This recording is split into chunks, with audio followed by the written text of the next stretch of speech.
Welcome to the Pay Yourself First podcast. My name is Chris Jolly, and I'm on a mission to financially empower millions of entrepreneurs. I want you to make and keep more money so that you can begin implementing and turbocharging a plan for creating financial freedom your way during the life cycle of your current business without spending a ton of time or becoming a professional investor. You see, most of the financial teachings out there are made for employees, not entrepreneurs. If you wouldn't listen to someone who doesn't have kids about parenting, why take business financial advice from someone without a business? Are you ready to break free of bad advice and follow the trail of other uncommon entrepreneurs so you can get from where you are now to the lifestyle you were aiming to create when you started your business? Then stick around. Here comes another episode of Pay Yourself First, where the only investment we offer is the one you make in yourself. Welcome back to the show. I'm always very excited to be with you here because we interview amazing entrepreneurs. Today, we have another one on, and we are so excited to be talking to Diana Lockett. Diana Lockett, how are you today? Thanks for taking your time out of the day to join us. Oh, I'm so good. And it's really, truly my pleasure to be here. Thank you for inviting me. Yeah, absolutely. We're really excited to have you on and see what wisdom and stories you're going to have to share with the audience. Real quickly, you are a speaker, a transformational leadership coach, a writer and mindfulness educator, conscious communication specialist, so many different things. Diana, how did you get started in all this? That's a great question. So my first career was as a speech language pathologist. For 32 years, I worked in the school system as a consultant serving nonverbal children. And as such, I really became zoned in on observing their communication, which was not done verbally, but their nonverbal communication and recognizing what they need to be able to feel safe in their environments so that they can optimize their communication. So fast forward, then about 20 years into that career, I discovered this incredible practice called yoga, which changed my life, helped me unlock a lot of traumas that were locked in my body and feel things that I didn't know I needed to feel. And very quickly became a yoga teacher, opened up my own yoga teacher training academy, I'd always had a small private practice in speech pathology. So I've been an entrepreneur for my entire career, like 35 years now. But I started this yoga teacher training program. I had to create curriculum. I had to get the curriculum approved by the US regulation body and started training people. And that accelerated very quickly into doing spiritual and personal development coaching, because not everybody goes on their yoga mat, but everybody needs these teachings, which is life-affirming teachings, learning how to trust, learning how to find self-confidence, learning how to fall in love with your life. And so started doing coaching, ended up getting on stages. People liked the messages that I was sharing, invited me to podcasts, and then eventually opened up 4 yoga studios, wrote 5 compilation books, and I'm launching my first solo book. So it's been a long journey of and like adding to with everything that I do now, really pointing towards conscious leadership with the understanding that we're all leaders. And the question is, what are we leading in any given moment? Is it ourselves? Are we leading others? Are we leading a classroom? And are we leading with awareness and kindness? Yeah, absolutely. I love that, and that you found your work through this way. The language piece is so important to me because I'm a firm believer that the words that you use dictate the sort of life that you lead. As a coach for other people, how do you help them recognize their patterns of language, and what are some of the most useful ways that you've seen you can help people to catch themselves in that moment of self-talk and help to redirect to what they want instead of what they're used to? Yeah, what a great question. We have so many habits, and all of our habits, many of our habits and many of our beliefs, including the way that we communicate, was implanted in us when we weren't looking, right? This is how we develop all these unconscious patterns that were given to us and passed on from generations and generations. And now I don't want to lay blame because everybody does it because they don't know any different until someone sits down and listens to a conversation like this and says, well, there is a different way to do this. I can change the way that I believe about the things in the world and myself and the way that I interact with myself and with others. So it requires a willingness, a recognition that change can be possible, and a willingness to create change. As a speech language pathologist, my ear is very finely tuned to language. And so I love that you brought that up. That question lit me up because it is one that it doesn't matter who I'm coaching, where I'm at, who I'm consulting or mentoring, language is always the one thing that I really tune into. And not just what people say, but what they don't say. There's a lot in the energetic reading of what they don't say. But if we focus specifically on the words that we use, most people will use the word you when they mean to say I. So that projection, I'll give an example for your listeners in case they don't know what I mean. When you go to the store and there's such a lineup and you can't find a parking spot, it's so frustrating. And I would say to my clients, I didn't have that experience. Do you mean you want to own that as an I? So when I go to the store or when I went to the store, so it's really powerful to speak really I rather than from the you, which is, like you said, a projection and giving your power away. So that's the number one, is I listen for people's use of I versus you. Now, the interesting thing is when one starts practicing that,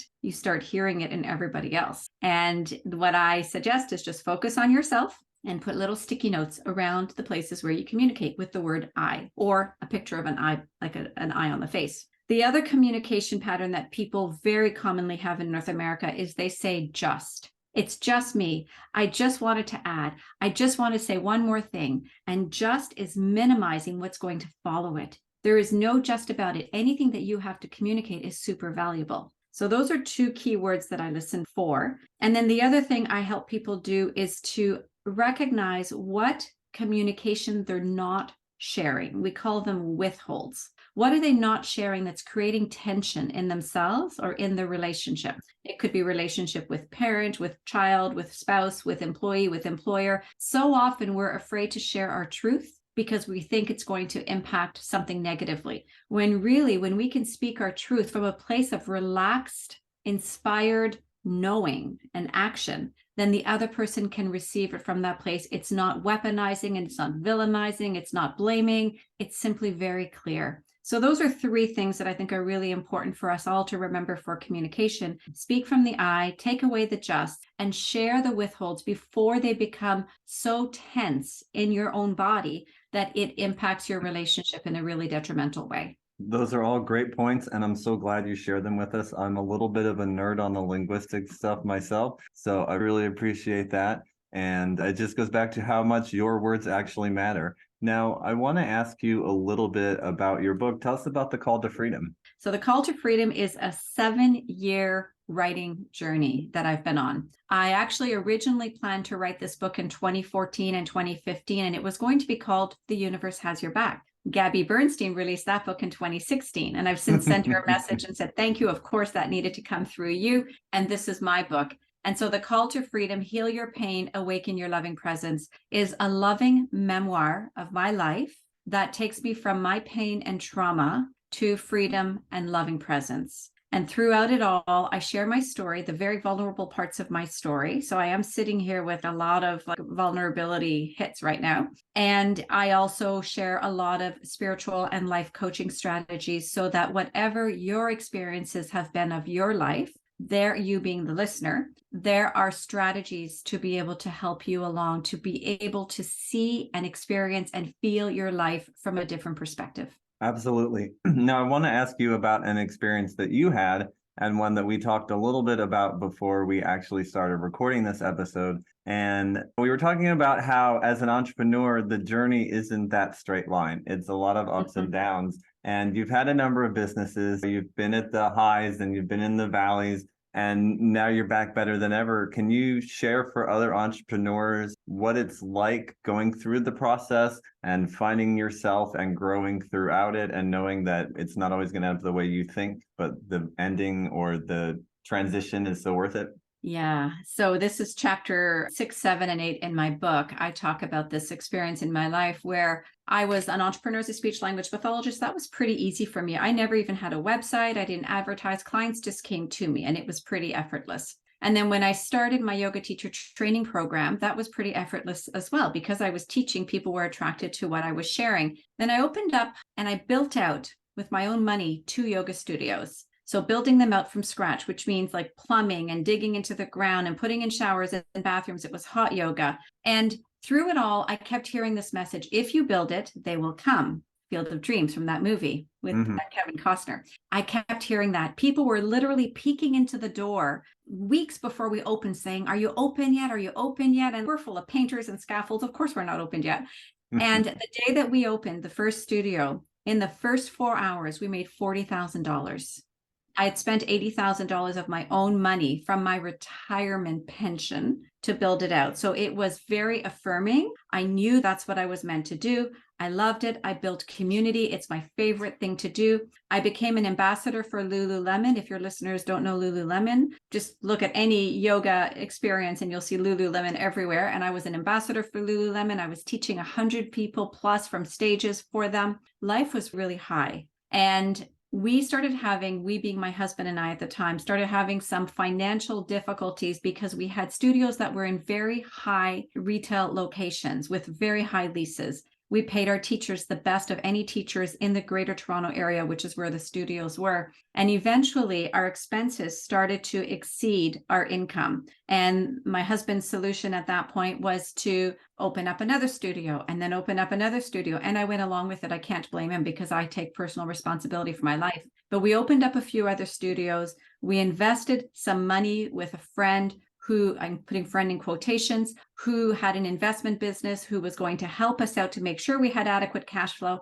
I didn't understand any of this, and yet I went along and I signed it. Long story short, 4 studios opened in 2 years, 4 studios closed in 2 years. And it was really difficult. And it ended up leading, because we had so much of our personal assets, which was quite a bit attached to the studios, ended up having to lead to an inevitable bankruptcy, personal bankruptcy, which because of my income level took me 7 years, like over 2 years to pay off and 7 years to clear. The lesson in that, I want to share this because there's a lesson in that, like slow and steady wins the race. Slow and steady. Like we did too much too fast. My gut told me that's not okay. That's too fast. That's too much. I don't really want to work that hard. And to be honest, I don't ever want to work that hard in life. I don't believe that we're here to work that hard. I think we're here to enjoy life. And working that hard means that something is not aligned in your vision, in your intention, in the reality of what it is that you're wanting to put into the world. So it's taken me 10 years to recover, like to fully recover, where I now am back on my feet. And for the last 4 years have been doing really well, have been back to contributing into the world, but I don't have the heavy expenses of like physical studios with the overhead. Everything that I do is either virtual or I travel and I go to stages. So it's a little bit less of a demand on me in terms of, remember, I don't want to work as hard. I don't want to have to pay $10,000 a month for studios. That was very expensive. Yeah, so totally. Yeah, it's all been a learning experience. What I would do differently is I would totally slow it down. I would slow down my intention. I would slow down my expectations, and I would start to follow a little bit more the impulses inside me instead of denying, wait a second, that doesn't feel right. And I didn't listen to that. Yeah, that's an easy thing, I think, for so many entrepreneurs to do, because you have two minds about it, right? On one hand, you want the business to do amazing and you want to touch as many people's lives as possible. So you focus on that growth so hard. And then at the same time, you can lose the balance in your life and miss out on what's important and all of those things. So it's a real fine line to have to walk. And moving to the online space can make those things all just a lot easier, because it does cut down your overhead very significantly. Absolutely. And I really believe you said it, Chris, balance is the key. And so many people go into business and entrepreneurs go into business and they want to work hard, build it for 10 years and then sell it, make their millions or multi-millions and retire. There's 10 years of your life and there's a saying in the spiritual world that if you wait for tomorrow to be happy, your happiness is always going to be tomorrow. It's never going to be now. So how do we find that balance? How do you find the practices every day that allow you to feel in service, doing your work, getting done what needs to get done? Because if I did nothing, nothing would get done. It is up to me to run my business. And yet every day I do have practices that help me to stay healthy, balanced, keep my life in check and in perspective, and make sure that ego is that part of me that's so driven. And my ego can be really big, so driven, so want to make a difference, want to do so much in the world. And yet I need to give her a little tap into the back seat to say, you're here to serve me. I'm here to serve the world. Absolutely. Diana, I appreciate you sharing that vulnerability with us and that story. I know that's going to resonate with a lot of people.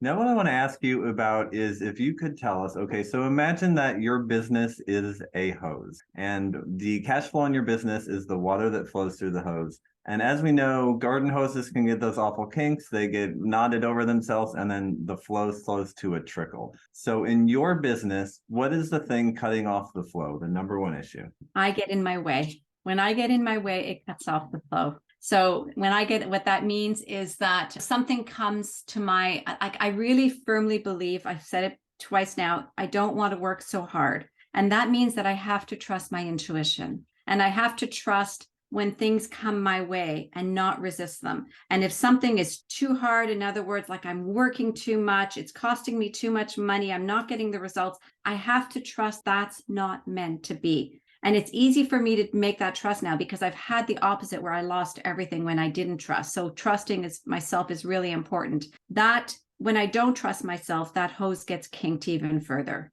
And then it becomes very uncomfortable. It creates tension in my system, in my nervous system. It creates tension in my life and in my relationships. So I think it's really important, do the work, but then receive the feedback. Like the universe, the world, God is always giving you feedback. And feedback is like, how did that go today? Did that go great? If not, what could have been different? If not, what can I put down tomorrow? Maybe I don't need to do that so much. If we look at just even marketing, there's so many different strategies for marketing. And everybody's always trying to race to the finish for marketing. I don't think there is a finish for marketing. Marketing is just like being present and talking about your business in whatever way feels right for you. And some people can spend millions of dollars on marketing. I don't spend a lot on marketing, but I'm very engaged with my clients. And I really love when I serve them, they serve me. Absolutely. That's such a great point. You can spend all the dollars on the world in marketing and you can get a return or not get a return. But in the end, what really works the best, and I'm sure you know this inside of your business, is building up those relationships with the people that you serve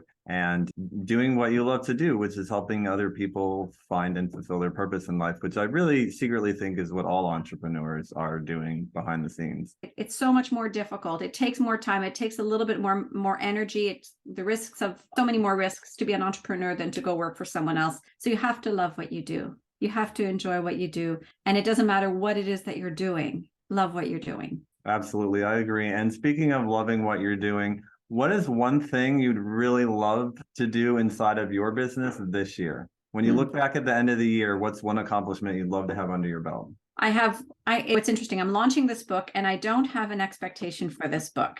This book I know is going to have its own momentum and energy. It's a movement. There's a Facebook group now called Are You Ready for the Call? And it's the call to freedom. I really believe this book is going to find its own momentum, and I don't have an agenda for it. But what I do have is a very lofty goal to bring health and wellness into the education system. And I want to impact 2 million kids this year with healthy leadership skills. Now, in order to do that, I can't do it by myself. I've worked in the school system. I have so many people that have called me in. I've trained in one school board alone, 800 secretaries, hundreds of administrators, thousands of teachers. That's just one school board in Ontario. So I need people's help. If I'm going to help kids, I need people to help me help the kids. And what I do is I do leadership training with the administrators, teachers, and secretaries. And then through that training, I help them to learn how to understand themselves, their brain, their body, their nervous system, so that they could learn to self-regulate,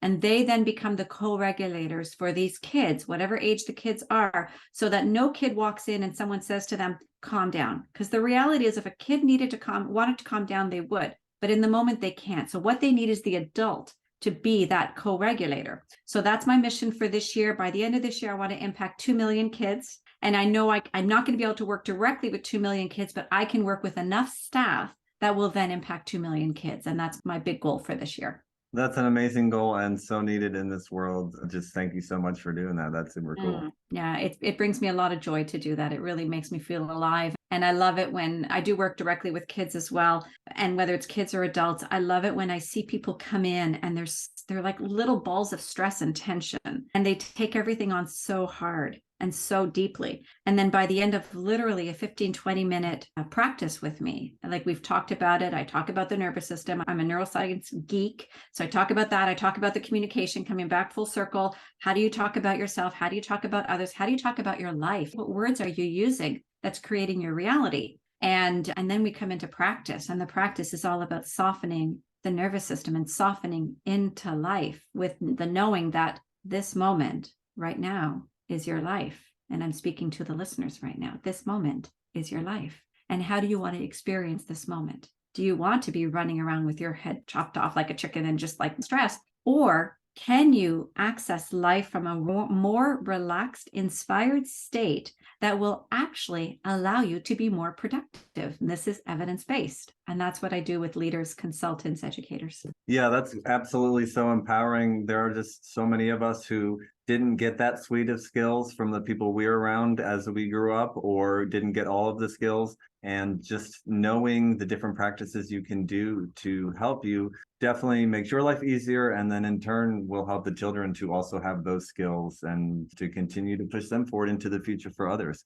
That's absolutely great. Okay, now I want to ask you about what financial freedom looks like for you. So let's say you have reached a point in your business where you can step away from any and all operations when and if you choose. All of the money you need to cover all of your expenses is coming in, and you've got plenty left over to do the things that you love. How are you spending your time, and what does that look like for you? Time is the key. Time is just the most important thing to me. And every day I schedule time for myself. So walking, yoga, hiking, skiing, whatever I feel like doing in that day. And then I have a small team that works behind the scenes, and they're more and more I'm putting like they're covering a lot of stuff for me. So what I imagine is that I don't know if there would come a time where I wouldn't be physically present in my business because I love what I do so much. And yet, yeah, for me, financial freedom is having the freedom to work when I want, to step away when I want, to have really tender moments with my family, and to travel.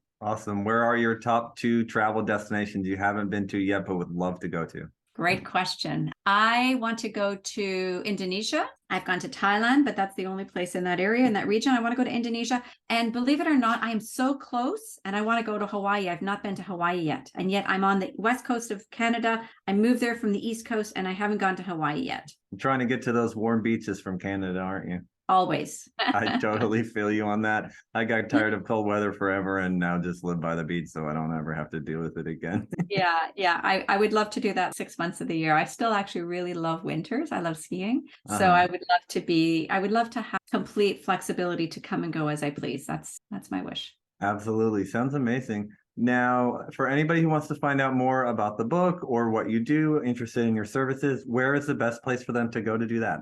Thank you. Yeah. So my website, dianalockett.com, has a contact me. And on that website, I list how I serve corporations and how I serve education, and then how I serve one-to-one. And then dianalockett.com/book is where you'll be able to pre-order my book or order my book and be able to receive. I've put together a journal companion for my book for people to journal some of the prompts and questions that I have in it. So they can go to if they order through the website, you'll be able to get some of those bonuses. Amazing. Diana, it's been great to have you on. I loved hearing everything you've got going on and to share your business with our audience. It's been an absolute pleasure. Thanks for taking the time out of your day and hopping on the podcast with me. My pleasure. Thank you for having me. Yeah, absolutely. You got it. And if you were listening to this and you enjoyed, please go ahead and subscribe to the podcast if you haven't yet. And you can also leave us one of those 5-star reviews. It helps us out a ton to get the word out to more amazing entrepreneurs like our guest today, Diana Lockett. And if you are an online entrepreneur like she is and would love to come share your story with us, just like she did here today,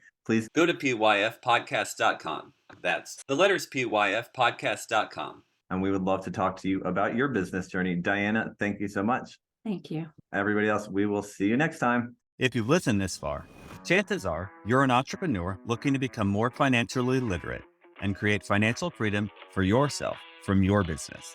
The Pay Yourself First podcast is definitely here to help with that. My goal is to continue to share what I've learned about using your business as the tool to create financial freedom. But let's face it, it would take me years to share with you everything you need to know via these episodes. Creating financial freedom is something that most people never even consider, let alone make a plan for or take action towards. It's something almost no one was taught anything about. Doing it as an entrepreneur is even more challenging, especially without support. So if you're ready to get clear on what financial freedom looks like for you, come up with an action plan, and get the support systems and accountability you need, I invite you to consider the Abundantly Infinite Entrepreneur. I created the program to help entrepreneurs just like you get a handle on their personal and business finances and start building confidently towards financial freedom. And it's how you can discover ways to take 10 years off your retirement, add an extra 5 or 6 figures to your portfolio, and finally get clear on what numbers you should be tracking in your business and why. Together, we'll gain clarity around your financial goals and what being financially free would actually look like for you. Then we'll put together a customized game plan to get you there and the accountability to see you through.